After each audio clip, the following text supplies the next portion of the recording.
बिस्मिल्लाहिर्रहमानिर्रहीम। आपका versatile VN channel में खुश आमदीद। आज मैं आप सबके लिए एक बहुत ही मज़ेदार देगी दाल गोश्त की रेसिपी लेकर आई हूँ। ये देखें, ये जो मेरी दाल है इसको मैंने 2 घंटा पहले भिगो कर रख दिया था और अब मैंने इसमें 1 चम्मच नमक डालकर चने की दाल को उबलने के लिए रख दिया है। जब आप चने की दाल नमक डालकर बॉईल करते हैं तो उसके ऊपर ऐसे वाइट वाइट की सी ना झाग आना शुरू हो जाती है। आपने घबराना बिल्कुल भी नहीं है कि ये क्यों है। अक्सर दाल जब हम लोग बॉईल करते हैं तो उसके ऊपर झाग आ जाती है। आप इसको डोई की मदद से आस्ता आस्ता ऊपर से इसकी लेयर जो है, जो झाग वाली है, वो एक अलग बर्तन में निकालते जाएं और इसको उबलने के लिए रख दें। ये देखें, ये जो मेरी दाल है ये थोड़ी सी पहले की निस्बत थोड़ी सी गल चुकी है, लेकिन अभी इसको और थोड़ा सा गलने की ज़रूरत है क्योंकि मैं चने की दाल जो है चावलों के साथ बना रही हूँ और मैंने इसको बिल्कुल मैश कर कर बनाना है। अब इसमें पानी मुझे कुछ कम लग रहा था, इसलिए मैंने और पानी डालकर इसको पकने के लिए रख दिया है। अब ये देखें, एक प्लेट में मैंने प्याज, लहसुन, अदरक और सब्ज़ मिर्चें ली हैं और 1 kg मेरा चिकन है। इसमें नमक, मिर्च, हल्दी और साबुत मसाले हैं थोड़े से।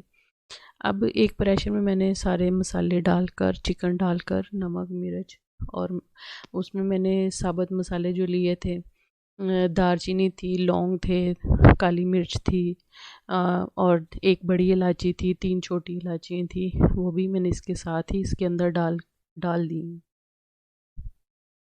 अब इसमें मैंने 2 चम्मच जो है अदरक जो है उसको मैंने पीस कर डाला है। आप इसको चाहे चट्टू-बट्टे की मदद से पीस लें या चाहे आप ग्राइंड की मदद से, जैसे आपको इजी लगे। और इसमें आप आधा गिलास पानी डालकर इसको पकने के लिए रख दें। अब मैं इसको, ये मैंने आधा गिलास पानी डाल दिया है और अब मैं इस प्रेशर को 5 से 7 मिनट के लिए वेट लगा दूंगी। आपने जब ये प्रेशर बंद करना है, अगर तो आपका चिकन है वो तो 5 से 7 मिनट में हो जाएगा, लेकिन अगर आप बीफ में या मटन में बना रहे हैं तो उसके लिए आपको 15 से 20 मिनट वेट लगाने की ज़रूरत पेश आती है, क्योंकि जो मटन और बीफ है उसको मैक्सिमम 15 से 18 मिनट गलने में लगते हैं, लेकिन जो चिकन है वो 5 से 6 मिनट में तैयार हो जाता है और काफ़ी अच्छे तरीके से गल जाता है। अब ये देखिए, मुझे 5 से 6 मिनट हो गए थे मेरे विसल को बोलते हुए। अब मैं ये प्रेशर खोल दूंगी और मेरा मसाला भी काफ़ी हद तक हो चुका होगा। और ये देखें, साथ ही जो मेरी दाल है इसका पानी पहले से और खुश्क हो गया और मेरी जो दाल है वो भी काफ़ी हद तक जो है वो गल चुकी है। अब ये देखें, ये जो प्रेशर में मैंने खोला है इसमें बस हल्का फुल्का सा पानी है, बहुत ज़्यादा पानी नहीं है। और इसको मैं थोड़ी तेज़ आंच कर कर भूनूंगी और साथ साथ इसका जो पानी है वो खुश्क होता जाएगा। अब ये देखें, इसमें मैंने 200 ग्राम जो है ऑयल डाला है। आप जब चने की दाल बनाते हैं, अगर तो आप दाल को खड़ा रख कर बनाते हैं तो उसमें आपको चिकन जो है श्रेड करने की ज़रूरत पेश नहीं आती, वो आप ऐसे ही बना लेते हैं। लेकिन मैं जो दाल है मैं चावलों के साथ बना रही हूँ, इसलिए आप देखें मैंने दाल को भी बीटर की मदद से अच्छे तरीके से मैंने इसको ग्राइंड कर लिया है। इसमें बस कहीं कहीं कोई दाना आपको महसूस होगा कि रह गया है, लेकिन ज़्यादा जो है वो आपने मैश कर लेनी है। हाँ, अगर आप रोटी के साथ बना रहे हैं तो फिर आपको बीट करने की ज़रूरत नहीं है। आप ऐसे ही दाल को बॉईल करके चिकन के अंदर डालकर और उसको मुकम्मल तैयार कर लें और वो बहुत अच्छी आपकी जो दाल है रोटी के साथ बन जाएगी। लेकिन अगर आपने चावलों के साथ इस्तेमाल करनी है तो उसके लिए आप थोड़ा सा इसको मैश कर कर फिर बनाएंगे। अब ये देखें, ये जो मेरा चिकन है ये भी काफ़ी हद तक गल चुका है और इसका ऊपर हल्का हल्का सा ऑयल आना शुरू हो गया है। अब मैं इस चिकन में 1 चम्मच जो है अपना कढ़ाई गोश्त का और 1 चम्मच मैं इसमें कौरमे का डालूँगी और खड़ी डोई की मदद से मैंने अपने सारे चिकन को श्रेड कर लेना है। इसमें ये है कि बहुत ज़्यादा जो है चिकन श्रेड नहीं होगा, बस थोड़े से कुछ मोटे पीस होंगे और कुछ बारीक बारीक से रह जाएंगे। अब जब आपने इसमें कढ़ाई गोश्त और कौरमे का आपने इसमें मसाला डालना है, तो इसको थोड़ी देर के लिए और भून लेना है।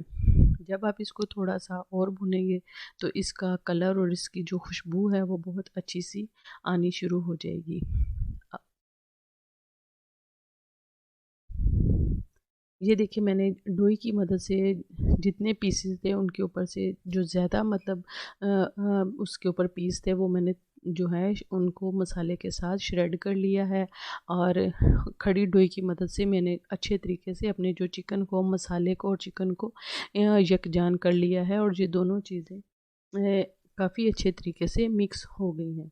अब जब आप ये दोनों चीज़ें आपकी मिक्स हो गई हैं और जो आपने दाल को मैश करके रखा हुआ होगा पास, वो अब आपने इसके अंदर डालना शुरू कर देनी है। जब आप अपनी दाल जो है चिकन के अंदर डालते जाएंगे तो सारी जो अपनी दाल है वो इसके अंदर डाल दीजिएगा। बाद में आपने अपनी दाल और जो आपका चिकन का मसाला है वो दोनों को मिक्स कर ले। ये देखें, जो मेरी दाल है मैंने सारी डाल ली है। अब जो मेरा जो तसला है उसमें बस थोड़ी बहुत जो दाल है इधर उधर लगी हुई है। आपने उसमें क्या करना है, आपने उसमें 1 गिलास पानी डालकर दाल वाले तसले को, वो भी आपने पानी इसके अंदर शामिल कर लेना है।